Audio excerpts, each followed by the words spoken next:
new arena, and a lot of the time there is a ceremony to kick it off. But now that we've gone through that, V5 and LGD finally going into pick and ban. And Sir, Akali left open, Samira left open. What year is it? And even Pantheon and Olaf left open, I think is really interesting. Those are two S-tier picks we saw in LCS earlier today. They were banned pretty much every game. V5, though, going to the Syndra. And this goes back to the talk we just had, right? That these two mid laners have very similar champion pools. And we saw in V5 series against WE, Mo was pretty much able to single-handedly carry the one game they won just by bullying out Shanks in the mid lane. You want to put a pressure on Uniboy for his first game of the LPL. You take away the Zoe, the Orianna as well. There's no safe mid into this, so going to be crucial to see what we get from LGD as a Lux first pick on the red side, alongside the Kai'Sa, most likely going to be that bottom lane.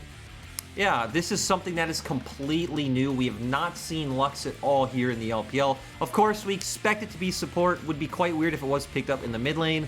V5 locking in the Olaf and something that we're not quite sure, but yeah, they've changed blue side pick. You only get one now, and he goes back to red. Yeah, let's remake draft. I'm not sure what happened there. Mole locked in Pokemon number 151, but we'll pause for a second. Or 152, whatever missing no is. We're going to remake draft and get back into that one, but assume that the Olaf is going to come with something else, as Galio was the response. So a defensive option there for LGD, considering that the Syndra was just the first option for V5. You know, I want to tangent a bit to what we're seeing on screen, right? Because we did just see Trigger once again, and it leads me to kind of wondering how good V5's communication will be with him on the roster. Of course, he's in the AD carry position, but we're going to jump right back into draft, and that pick was the Samira. So V5 already signaling they have this composition that really just wants to go head first into what LGD have drafted. LGD didn't draft the Lux. Thank God. I wouldn't know what to say. Okay. They did just pick up the Pantheon, so we are trading S-tier junglers on both sides. LGD's comp, I'd say, has a bit more flexibility. Obviously, really good at jumping forward. All three of the champions can go in, but also having good zone control and utility if V5 do run into them first. Bit of Wombo, AoE, globals we'll talk about a lot with LGD's composition as the set priority after we've just raced through pick and ban. Now note, of course, the overlay broke. We went into a new one. So we've had a lot of top lane bans come through. The Gnar priority in the LPL, the Gragas too, Lyric. Lungshin kind of left on an island here to finish off. We also got to remember that LGD technically have two flex picks, right? Either Set or Galio can be in the support role. I think both of them are decent against Samira. Obviously, Galio maybe a bit better. Easier skills to land like your Taunt and Justice Punch as compared to the Set. But Uniboy also playing both of those champions at the World Championship. So we will keep an eye on that to kind of spot out their last pick. And then V5 going back to more of a stock and standard. We talked about we know exactly what V5 are as a team. Weak side top lane are going to be a lot about these 5v5s, getting PP God on something that has a bit more initiation, and we expect to see V5 playing heavily around the bottom side of the map. I was also going to say for V5, really strong team fighting, as you just mentioned before, with the mid 2v2 as well. I'll get you to explain that to me. With Syndra and Olaf and the damage that comes out in the laning phase, while for Colt, on top of this Aatrox, that means we're going to wait and see what finally gets locked in that bottom lane. Yeah, I kind of expect it to be the Set pick. I think having mixed damage in your mid and jungle role is probably slightly better than just having Pantheon plus Set. Does sound kind of weird. I don't feel like you'd really have much kill pressure. So LGD probably going to settle on this. And when you look at LGD's comp, I think it's very short range, very melee oriented, so there's going to be a lot of outplay potential coming out from people like Mole and PP God if they can keep LGD at arm's length. The hard thing, though, is we know Pantheon does have that global ultimate. He jumps in, the Galio follows. It is quite hard to disengage from a situation like that. You walked me through V5 just a second ago, though. You're talking about the bottom side. I'll get you to elaborate on that and tell me how V5 play out this game. For V5, whenever you see Samira, right, she is very kind of ride or die, especially with, in terms of her build, the fact that you are indexing into early lifesteal up against Kai'Sa, it kind of it's very hard for Kai'Sa to find opportunities to burst out the Samira if she does get ahead. So V5's draft and just their overall play style, obviously always funnel into the bottom lane. Mole and Weiwei should definitely win in the mid-jungle 2v2 as well. So maybe we can even see potential 4-man dive spot or even just invades into the enemy bottom side jungle. Which is how we talked about playing out this series, right? Especially for V5's perspective, how the bottom lane is a crucial focal point of their compositions is a crucial part of how V5 progresses from beginning to the middle of the game, especially when they're a team that likes that dragon control. They like getting these early objectives and trying to build momentum off of that. I think we also have to look at the fact of just LGD's personnel on the team, right? No matter what draft dictates, you know as V5 that, hey, Garvey is not an AD carry. He's going to be weaker in this role. He's not going to know these matchups as well as we do. Let's just punish this inexperienced member on the side of LGD. See how he goes, because it's LGD's first game, first series of the split here in 2021. The LPL continues, and 7 days a week, baby. I'm not going to tell you what day it is because I look at the calendar and it says Saturday. So day number 6. And let those gyos ring out as we enter Summoner's Rift. And LGD, their debut is going to be widely eyed as a potential invade to start off the game. LGD definitely having a decently strong level 1 coming out from the Pantheon point and click stun. I don't necessarily know if you'd really want to run into an Olaf. Maybe just potentially trying to spot out what V5 can do, and maybe we're going to see them go for a late deep board onto V5's red buff. Which is exactly what they're doing, is a 3-man unit, or at least starting the red. Pretty quick leash here with all 3 available, and they begin. Yeah, and V5 don't know. We actually just saw V5 ping out LGD's blue buff, so this is just going to be a very cheeky steal coming out from Quay. I wonder if he's just going to go from V5's red buff to V5 to his own and try to stop any sort of like cross map or trading coming out. But we actually just do see him going straight to the Raptors. So V5's bottom lane gonna feel a lot of pressure. Yeah, so this kind of counters what you're talking about in draft, where V5 wanted to approach Trigger and PP God and set them up for success. Trigger already at half health, getting poked down from Garvey and Chance. Kill threat very high, remember, when Kai'Sa takes Halo Blades in this lane and Chance tries to play aggressive for that level 2. We gotta remember, Alistar isn't really much of a champion at level 1, and Set is extremely strong. We see many times where Set just blows Flash, goes for that E, and tries to trade Summoner for Summoner. LGD's bottom lane hitting level 2 just guarantees that even more. V5's job here is their bot lane needs to try and stay healthy and hit 2 so they can't get dove. I think they should be fine. LGD look like they are crashing in the wave maybe a bit too fast, so I'm expecting Trigger and PP God should be fine. And pings were going down, so V5 are actually aware that Quay's here by the looks of it. The vertical jungling starting in the top side. Well, now here's the dive. Level 3, they want to kill Trigger, who tries to flash away. Immediately after the Haymaker comes through, Quay's on him though. One more Q necessary. Trigger is going to get welcomed to the LPL with first blood over to Quay. Yeah, I was wrong. Great play coming out from LGD. They had the damage. They had a bit of a wave. It almost looked a bit dicey. A lot of summoners had to be blown, but they still walk away with the kill, and Trigger also having to blow both of his summoner spells. You want to ask what's the response, because Wei at level 4 on top of Colt, but he drops a ward, finds out. Is it going to be a reverse dive? It definitely will. We already see Mole on his way up. The wave is here. Can Colt outplay? Ooh, TP from V5, further commit, it's Mole, but the Gallows coming up as well. Colt tries to flash away. Scatter the Weak connects though. W on top of that as Wei gets stunned up. And down he goes. LGD just counter, and V5 can't get it done. Yep, sadly for V5, they are not used to making these kind of plays as we saw. Nice W coming out from Colt to lock down Wei. They sadly just didn't have enough first. Colt expending the flash to stay alive. And so far, massive win for the side of LGD. They're winning on the side they're investing resources in, and now winning on the side they're putting absolutely nothing into saving. So LGD having a very good start to this early game. A great start. Quay's getting everything on the map. We'll have a look at this again though, Lyric, because Colt, you're right, survived for a long time.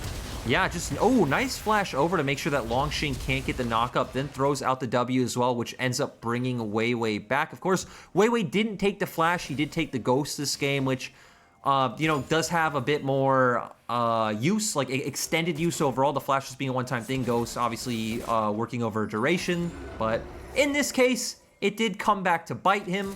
And like I said, LGD in a good spot. They almost have a 1k gold advantage. And it feels like for V5, you're going to be relying a lot on Mole trying to find an advantage in this winning matchup in the mid lane. He'll have to move down. He's got tier to start this game off. But remember, he invested the teleport into that play as well. He was already halfway walking up to the top side. But now that that summoner is down, if something goes wrong with Mole, if Mole's not able to move and loses out on this mid wave, then V5 are going to crash and burn just that little bit faster. At 5 minutes into the game, that's a massive gold lead. And we'll see where they can affect on the map, how they can stop the potential snowball that comes out of early Pantheons with this kind of advantage. And Mo also does have to be very respectful of LGD's comp, right? We have point-and-click stun coming out from Quay and a very easy taunt to land from Uniboy, so V5 are definitely on the defensive end of things right now. It feels like you're kind of waiting for some of these summoner spells to come back up before you can really look to make aggressive plays. If Trigger does walk too far forward without his flash or cleanse, he will just be punished and instantly bursted. What timing this is so lyric, because Ward just expired for V5 on the bottom side. Quay comes in with the control ward and 3 versus 3. PP God gets the knock up onto Chance, but he's got a Haymaker ready to blow. Trigger goes on in, but he's only level 4. S-Class means nothing as Trigger will die in a response. A 1-for-1 as Quay is healthy as ever. And Garvey's running forward. No flash to follow up, but a Q to snipe down. Quay gets way, and all the way for LGD in this early game. LGD had the wave near the side of the map. They were slow pushing it in, giving time for Quay to come down towards the bottom side. We talked about this in the segment before the game. V5 are very predictable with where they like to put their resources. LGD read it well, and they pick up 2 kills. In their home arena, V5 debuting in Shenzhen for the first time, and LGD are smacking them across the face. Almost a 2,000 gold lead at 6.5 minutes into the game. Quay has a bounty lyric, and he's going to get the dragon. He's probably going to go back and be so close to an early gore drinker as well. I mean, he's already sitting on the Iron Spike Whip, which is absolutely massive for him. And Uniboy just flashing the emote now. And one thing we need to keep our eye on is now LGD are going to start having this global pressure.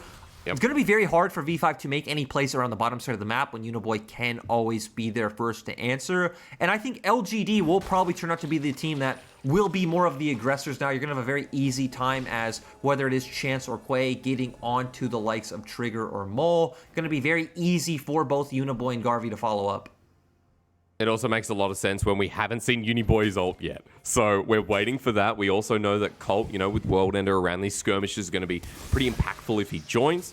Chance just looking for the chase after Trigger, who they're bullying out in this lane. Lyric across the board, there's not really CS leads, but the kills make up the difference in lanes that we knew a lot of the time V5 would take control in.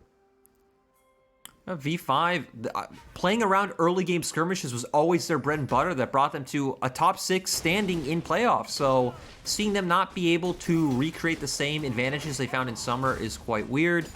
There is something interesting in terms of items that I want to pivot to that we've seen a lot of but not talk too much about was the new Ionian boots of Lucidity, the buff they got up to 20 ability haste. I'm sure all fans who've been watching LOL esports see that pretty much everyone buys these. And just to give context in terms of value, the old Lucidity boots gave you 10 CDR. These new ones giving you 20 ability haste is about 17 CDR. So pretty massive buff and change from those old cooldown boots. So I think we are going to see it on pretty much all roles, all types of champions. We see supports buy them every game. Bit of a Starfall top lane, but you're right. It seems pretty strong at the moment. I might have to continue to interrupt as Lungxing wants the engage. A Searing Charge at the ready. Colt has gone into the World Ender as Undertow connects. Way on the chase, but Colt has quite a bit of sustain as here's the hero's entrance. It's going to lock down Lungxing as Ragnarok to get out. Way doesn't want to go back into this fight, and Uniboy has dissuaded enough, but PP God's made the roam. Quay flashes immediately, showing respect, but Chance is here as well. 4v4 in the top lane just got so interesting. As a Haymaker not needed, Chance has gotten to further engage. Lungxing taking the Ignite down. Uniboy with the Haymaker, the Winds of War. He survives, if only just. And it's great to see LGD are the ones going for the aggressive play, V5's following up, but then we see all the reactive tools that LGD have bringing Uniboy into the play, Chance being a bit late to follow up, but still, LGD are the ones who come out with a health advantage that is going to translate to this Rift Herald, and both AD carries just left in the bottom lane farming, of course, is great for Garvey, who already has an advantage. Yeah, he's 1-0 and 2, but just noting on this Rift Herald as well, Lyric, we talk about this a lot, where to put it and how it enables your composition. What do you want to see from LGD with the early objective they've obtained? Yes, Chance is going to get out. I expect to see LGD go and put it towards the bottom lane. The fact that they already have 3 plates down and it is where their pressure point on the map is, just means it's very easy for them to drop, take that turret, and then start changing around their lane assignments and play more for the side lanes. Okay, well, watch the jungler, because Quay moving directly down there. He doesn't have the Starfall anymore. It's on about a 25-30 second cooldown until it comes back up. And we also have to talk about his itemization. He's not there yet, but still ahead. while Weiwei's trying to get that farm advantage in the jungle to try and catch up. I also want to see just how Trigger ends up playing out this game when you're up against an Aatrox, a Galio, a Pantheon. Anytime he tries to pop in with that ultimate, right, there's just so many ways to CC him, lock him down, and just instantly delete him from the fight. We talked about how V5 have some ways to play off of range or even like disengage as I shut up. Oh, Mole has just teleported into potential death. Good scout of the week to survive, but he's teleported into a lane that he might have to leave soon anyway. Mole doesn't teleport into potential death hysterics. Mole knows exactly what will happen at all times. It was all planned, and he knows what he's doing. You're now the Mole apologist. I'm sorry, but there's no way I'll ever accept that defense. At the very least, he survives, right? So, you know, yeah, you're right. Mole comes back in. He's still up 15 CS, and he got the last chapter of that back as well. And as he comes back in, crucial timing, because Dragon's spawning in 30 seconds, so a good time to be alive if you're V5, and a good time to potentially look for bot as well. Mole definitely not able to look for a recall after he lost that much health with the fact that Dragon was coming up in 30 seconds. Has to stay around, does have a bunch of corrupting pot stacks, actually used all 3, as Colt's going aggressive. Is launching the assassin they need. Call the Fort God was already used. Bella's Breath quite nice. Searing Charge he wants to bait, but Colt's out of the World Ender. With a very good trade for Longxing, as this time Mole has to flash away. Quay goes in for the stun, wins the war, dodged away from. Maybe LGD have gone too far. The shield is up, but you know what? Press the R button, and there you go. 450 gold over to Weiwei. Right in front of Dragon, LGD have no jungler. V5 just doing a good job of taking advantage of a mistake coming out from Quay. He obviously just went a bit too far forward. V5 are able to punish. This isn't really a pick that V5 should have ever been able to get, but it will lead to them taking Dragon. Garvey going in because he knows Mole doesn't have an ultimate anymore. Almost takes him down, but Dragon is secure. While meanwhile, PP God has found a pick, but you know what? If an ult comes through, Chance can turn this around. Haymaker right down the middle. Galio ulti as well. And there's Chance for you. I told you, it's a set. Weiwei getting low, needs one more hit. Garvey secures it. Who's picked up a triple kill in the making. Trigger walks in. He wants the outplay button as well, but Garvey, the top laner, just picked up a quadra kill as an 80 carry. Yeah, Garvey might not be an 80 carry, but we've always known this guy has very pristine mechanics, maining champions like Irelia and Akali, showing it here in this skirmish. And V5 might have been the ones to find a pick in mid lane and have a numbers advantage, but Garvey was the one to really start things off. And it doesn't really matter that V5 pick up an Ocean Drake.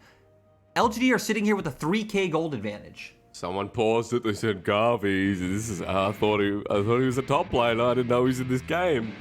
Someone's pausing. We'll find out exactly what that is in all seriousness, but V5 in dire straits. Game 1 has not looked like the difference we expected when we ranked these teams pre-season. LGD have come off to a flying start, and let's be quite optimistic towards them. I think for LGD, the shot calling has been, bar maybe one mid-play, has been pretty on point. The thing I like is that a lot of us casters had LGD ranked around the 17th mark coming into this season. They are going through a rebuilding year. They are missing a lot of key pieces and carry roles, but you're right, they're playing very well. It has been a lot of reactive play thus far, I'd say, but still, they're making the correct decisions to answer what V5 are doing.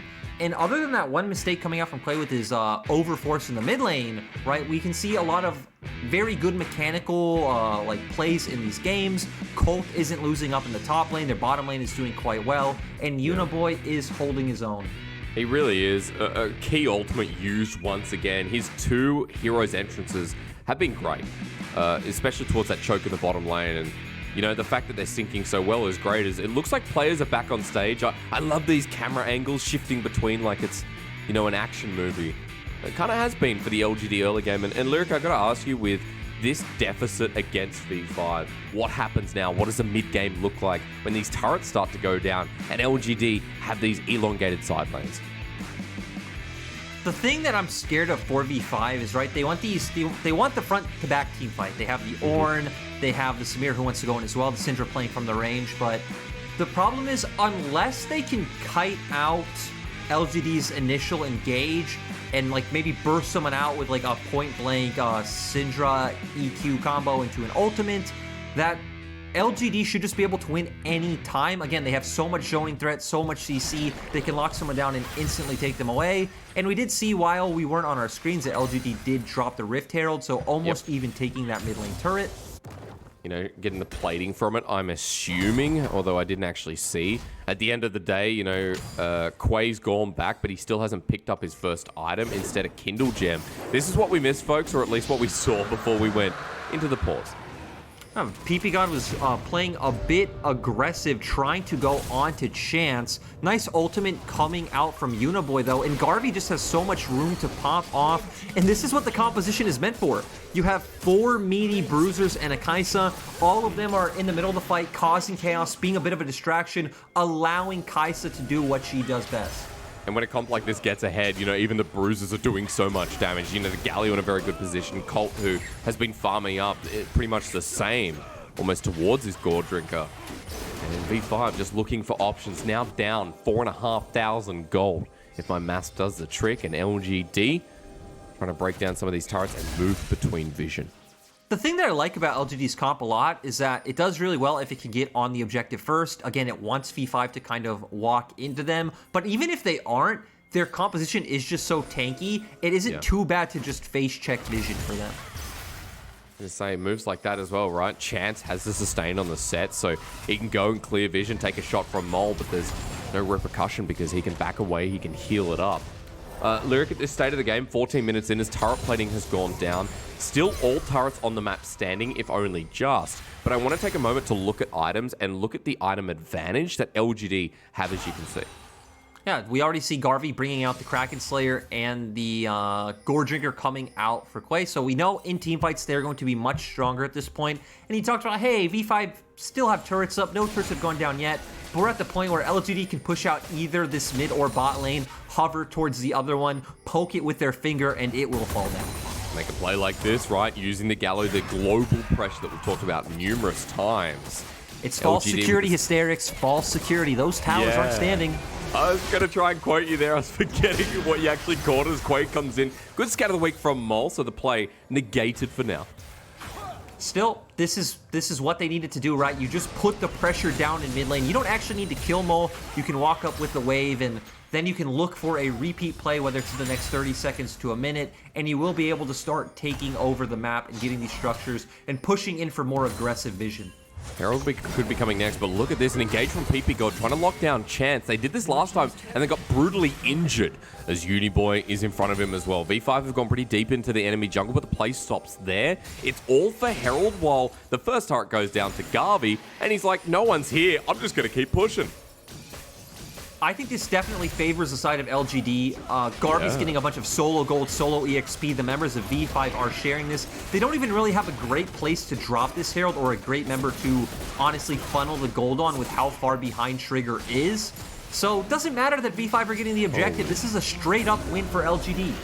He's 30 CS up, make it about 40. That bottom turret is going to give him his second item as well. And remember, a lot of these Kaisers optimized for the Serrated Dirk. I know something you and Clement were talking about the other day. Leads him into the Collector. And now that he's got it, Garvey is let's say 1.5 items over Trigger. I mean, Garvey has so much burst at this point in the game. If he gets on top of any of the squishy members on the side of V5, Olaf, Syndra, or Samira, they are just instantly dead. I'm not even quite sure that Alistar can survive without his ultimate. But V5 are going to answer for a play on the top side of the map. This, of course, is going to open up Dragon for LGD. Yeah, so second Dragon coming into Infernal. The Herald will stop before it gets the secondary charge. Eye exposed and Colt just takes it down. At least some gold for V5 to be optimistic for a quick second, but we are so far away from that team fighting stage, from the stage you talked about with V5. I like how you set up conditions this game. It seems very simple to watch the windows of V5 and the clock that they're starting to set out for themselves. And it just goes to where V5's comp kind of has a very simple identity, right? We're talking about the front-to-back team fighting, but LGD's comp having the more dynamic options that we've talked about. It doesn't feel bad for LGD to team fight, especially at this point in the game where they are ahead. We've seen they have a lot of tools to make picks in the side lanes. They have 2 globals. They can look for aggressive vision into the enemy jungle and try to just kind of do that push and pull motion, pulling the enemy back and forth. And we've seen a lot of the teams that are finding wins these days, it's all about the comp that has more options. Yeah, and just to highlight your point of vision as well, the push and pull where V5 are always trying to walk in and clear away some of this vision, but Chance has been so diligent He's got a 49 ward score at 18 minutes into the game versus PP God in comparison, who's at 18. Something people wouldn't talk about usually, but Chance has just been so, again, to use that word, diligent with the vision control for LGD. PP God was one of the best supports coming out from 2020 summer, so the fact that, Chance faring so well up against him, Uniboy and Quay also doing quite a nice job, it's just so phenomenal to see. We need to remember, it is early in the LPL, it is before Chinese New Year, which is typically when a lot of these shenanigans do happen, so I don't feel like we can learn anything set in stone. Let's just look at top esports results for that one. But still, this is a great sign for LGD, and I'll shout out Clement. Clement was really the only one of us casters that believed in this team. He thought, hey, this team's not going to be at the bottom. Maybe they'll be, I think he had them somewhere between like the 10th and 14th range, so. He did. LGD, your boy Clement Chu believes in you. Yeah, he does. And when Clement believes, a lot of the time he's not wrong. So maybe a lesson we could all learn. V5 at the moment still behind. About 4,500, 5,000 gold, excuse me. LGD at least holding control for now. And the difference between some of these better teams and maybe some of the middling teams is knowing how to transition into the mid game, knowing how to close out the game, and more importantly, how to use your comp to achieve exactly that. That's a good point. We saw with BLG that, they had an advantage, but they didn't exactly know how to capitalize on their composition's win condition to be able to close out the game. LGD, though, I think have been doing quite well, right? We've seen them consistently just play the 3-lane setup, group up, take vision, and they are looking for these picks, just kind of waiting for the next neutral objective to come up, where we can start to see these team fights again. Gotta make sure that Colt doesn't get caught out on that note. Uses World Ender, and that's an ultimate with a relatively low cooldown, but still an ultimate burned. For V5, they'll take an advantage anywhere they can get it. And coming back to your discussion, I was going to ask, do you want to draw V5 to some of these side lanes? Do you want to try and get get V5 in an unfavorable position where LGD can get easier objective control? I mean, for LGD, they're fine just letting the game play out at the pace it's been because, again, they have the tools to answer on the map. They have the tools to just stand in front of a neutral objective. V5 there, what they did was make a cheeky play where they forfeited the top side of the map. They realized, hey, if we're going to find an opening somewhere, we need to create it ourselves by giving LGD pressure somewhere and allocating our resources to the opposite side of the map. So had they been able to find that pick on Colt, it could have worked out to maybe where they could have gotten a bit more and won out very incrementally. But Colt played it well. V5 on that play that they decided to make were the ones who lost out. The turret going solo over to Uniboy, picks up the Zhonya's off the back of it. Lyric, note for this next fight, which could be a potential in a minute 15 for the Dragon Soul being Infernal. We have 2 items pretty much across the board, or will be across the board, for LGD. And a lot of key items as well. The fact that we have the Zanya's Hourglass coming out now for Uniboy means he's going to be a massive engage. Of course, he took that Predator. I expect Colt to be picking up the Sterix Gauge soon, which I've talked a lot about Sterix Gauge when I was last broadcasting with Clement. It just synergizes so well with Aatrox's kit and the Gore Drinker now that you do heal off of dealing damage or even taking damage, just making him that really scary sustain tank that honestly V5 might not have enough DPS to deal with. And if he's an item ahead, then he gets into the Spirit Visage, then he gets into, potential Death Dance if we even see that item.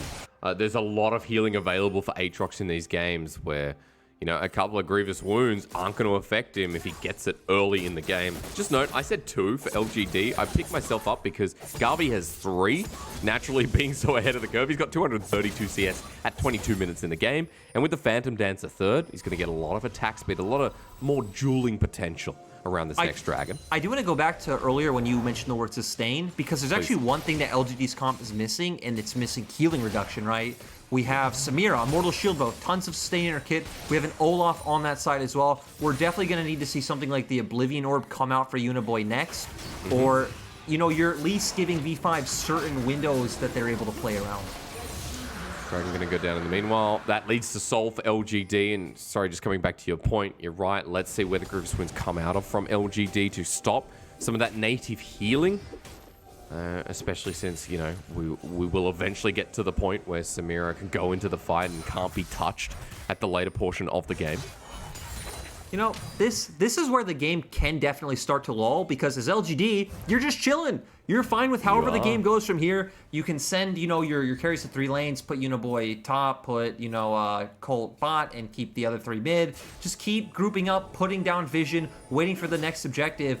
V5 are the ones who need to make some kind of rash decision. V5 are the team who need to do what they did before, give up pressure somewhere and try to commit to a 5v4 or 2v1 play like they did before somewhere on the map. The ball is in V5's court. It just looks so difficult, Lyric, because I was just noticing Vision again, LGD keep tracking. They know where Weiwei is every step of the way. And in the bottom side, you can see crucial wards at crucial spots. Again, the Vision game being played really nicely by LGD, and V5 have to face check into these brushes. And with a comp like LGD, if you step in the wrong brush, you die in an instant, and you give LGD the window to snowball even faster and go past Chillin into Mega Chillin.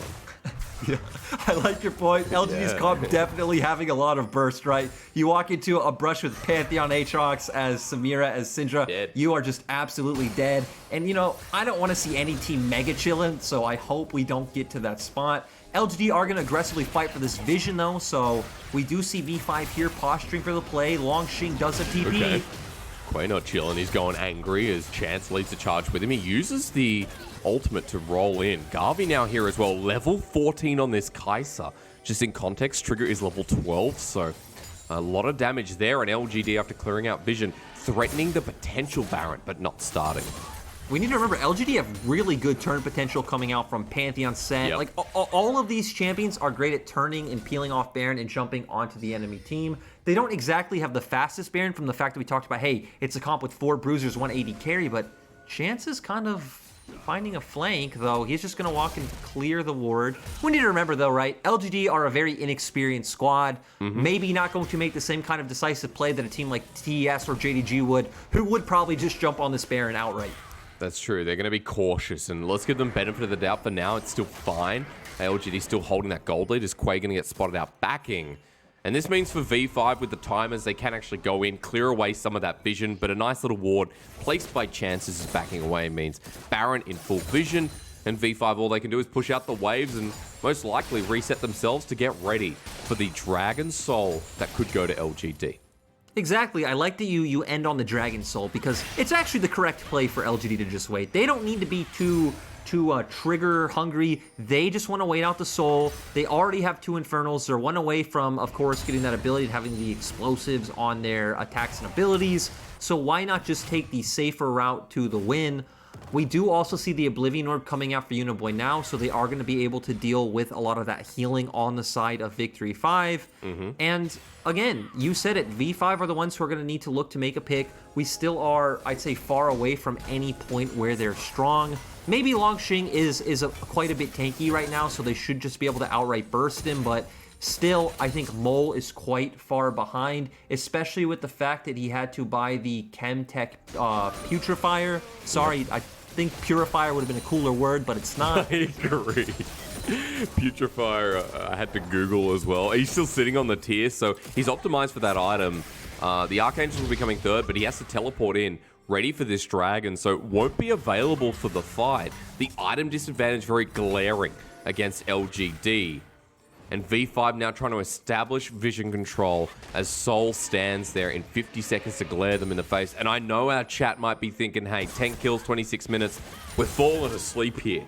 But you got to get ready, you got to wake up, because in 40 seconds time, we're going to have this fight. And we're going to see who gets Soul or denies on V5's side.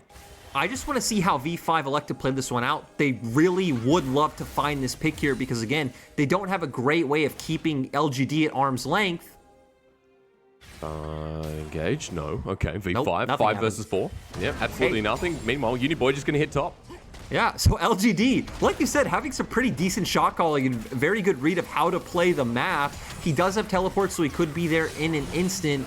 V5's only chance might be to just burn Dragon right away. Ooh, Mole. Scalawick's good. Onto Quay, gets him at half health, but Colt walking in Rev, he's pretty tanky himself. Kind of feels like Longxing on the Ornn at this point. Walking through as PP God in the flank. That sneaky man is waiting for his moment. Yeah, Uniboy having everything up.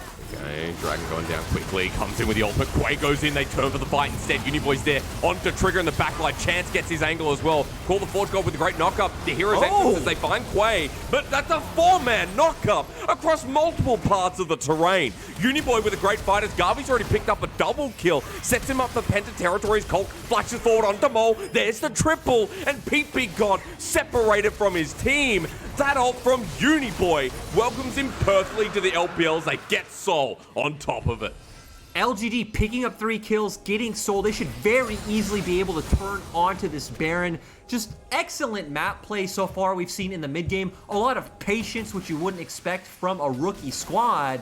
And they're just showing V5 like a textbook lesson on how to play League of Legends in their own home arena. The team that I will admit I put at the bottom of the barrel of the LPL is classing on V5 and Victory 5, only with 4 members. The jungler not nearby. It's Baron on top of that Soul. It's Colt who ease out the back of the wall. LGD have just taken everything. Yeah, and we saw plus 2,000 gold from that play on the side of LGD. Right now they're sitting at a 10k gold lead. And honestly, it feels way too insurmountable for the side of V5. We are going to go into this replay, and we do see LGD be the ones to engage. They have a great ability to dive onto V5's backline. I was quite surprised when Quay got bursted out immediately, but like you said, Uniboy landing an amazing ult, hitting that knockup. Garvey, as we've seen, just does so well in this position. The rest of LGD are causing so much chaos, he's able to free hit the enemy just unharmed, and it allows LGD to pick up that teamfight win.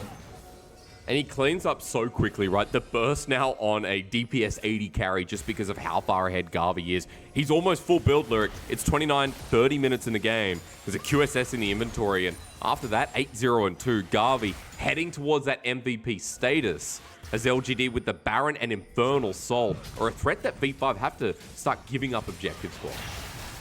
V5's options really haven't changed, right? It's still about giving up somewhere on the map and all ending one side. The problem is now with the Baron, now with the Soul, now with an even bigger gold deficit, I feel like we're at a point we've been a lot over the past week where LGD will probably win a fight even with a numbers disadvantage.